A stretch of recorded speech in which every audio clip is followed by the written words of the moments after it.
Trial of Richard Allen, it is taking place finally in Delphi. Judge Gall proceeding over all of the proceedings. We talked to Bob Mata, defense attorney, just the other day, who's in the courtroom. And despite all of the chaos that we saw going into this, everybody kind of looking at this going, is this going to be fair and just? He, who has been very critical of it, saying, yeah, in the courtroom when this is going on, everybody's very respectful, and it seems like a trial very much on the up and up. Joining me to discuss, Siobhan Scott, psychotherapist and author. It is a case, though, that is very heavily weighted on eyewitness testimony. We're hearing a lot of different testimony from people who were 16 at the time that they were out at the Monon High Bridge, where they claim they saw Bridge Guy, and now they're in adults. They're in their 20s. Also, a woman who goes out walking every day, enjoys that spot. I totally get that. Who knows the scene, knows what cars are parked there, what days, and her testimony also making some impacts in the court this week.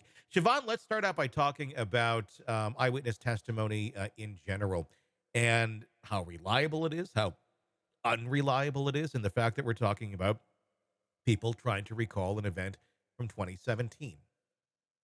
Yeah, eyewitness testimony is notoriously unreliable, and there are just hundreds of cases of people who have been convicted over the decades based upon eyewitness testimony that we later find with other evidence, confessions, or DNA.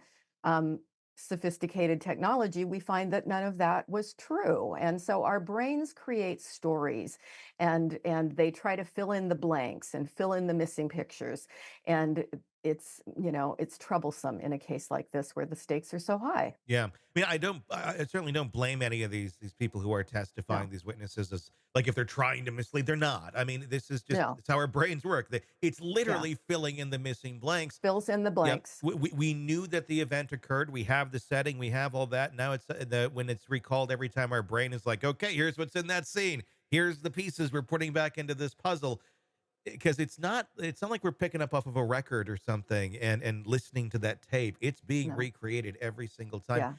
yeah. And let's talk about that, because we have one eyewitness, middle-aged woman, who is recounting it, and her recount of the scene actually adds up. We have video footage from the grocery store. We have video footage of the car, and all of her timestamps add up as to what she says happened, when they happened.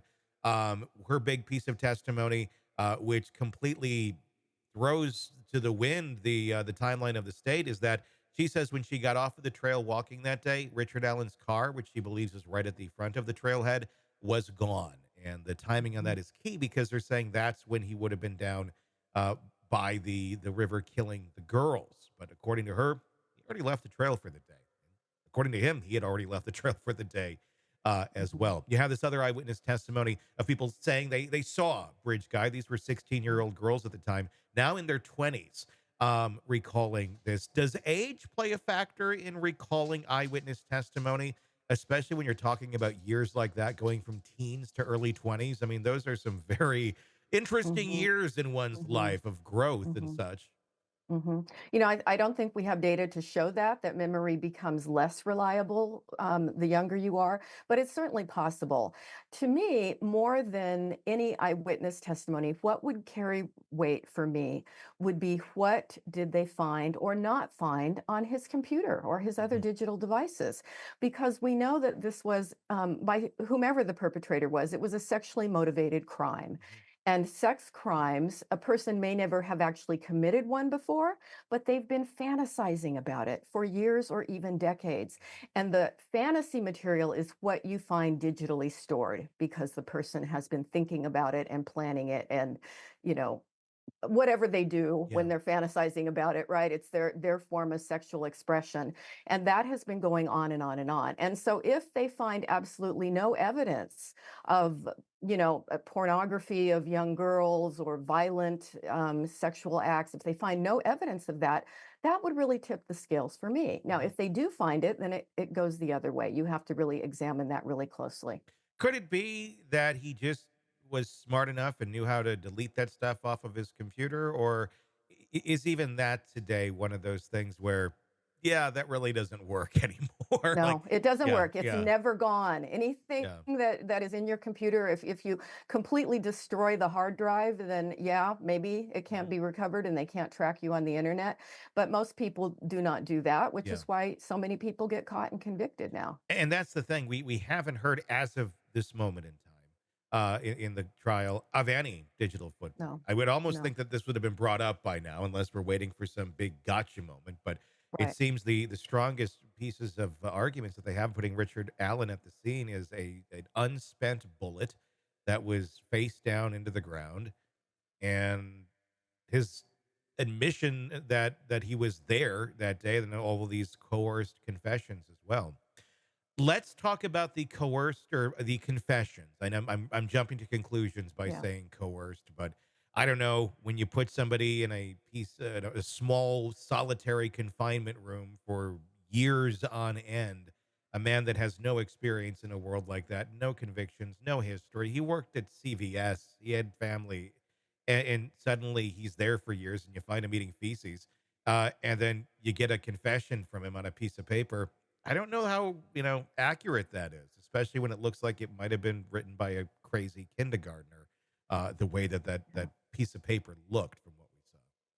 Yeah, that's what makes this such an interesting puzzle because obviously, I mean, in my opinion, the guy is psychotic, has Mhm. been psychotic for some time now. Sure. It's really important to know the timeline of his mental health and psychiatric history. I heard from the defense some time ago that he, yes, he did have a history of depression, and then I heard from the government, the state at some point that he was diagnosed with schizophrenia, and so we've got these different labels flying around. What do they mean? People with depression, you can have a very severe major depression that results in psychosis. Looking at the veracity of all of the material that have been relayed as confessions, we need to know what his mental state at the time was. I've even heard one of the YouTube experts who's a psychologist saying that he believes he was faking the psychotic symptoms. I don't know that I've seen lots of people try to fake psychosis to get out of, criminal responsibility. I've never seen anybody eat feces and take Yeah. it to that extent. So that says to me he's legitimately psychotic. He looks psychotic to me. But we also know that psychosis can ebb and flow over the course of a life. So a person may be floridly psychotic at some times and not really appear psychotic at others. So some of them can function in a workplace as long as it's not a real demanding job. You can also look at it on a continuum. So a person can be a little psychotic and then maybe go into a really stressful situation and become very psychotic. Mhm. And what we know about psychosis is that people will often confess to all sorts of things they didn't do. And so I think that's really critical is this mental health trajectory with him and what really happened and when did it start and when were the various confessions made. And that doesn't mean that a psychotic person doesn't sometimes confess to something they really did. Maybe they do, Mhm. but other times they'll confess to things they didn't do. And that just makes this all the more murky. Hey, thanks for checking out the video. Be sure to follow us wherever you download podcasts, and especially Apple Podcasts, where you can get advanced episode and premium content on our premium channel right there. Also, be sure to follow us on social media so you don't miss any breaking updates on the stories that matter to you most. We're on TikTok, X, Instagram, Facebook. Just search Hidden Killers Podcast with Tony Bruschi, and you'll find us right there. Again, thanks for watching.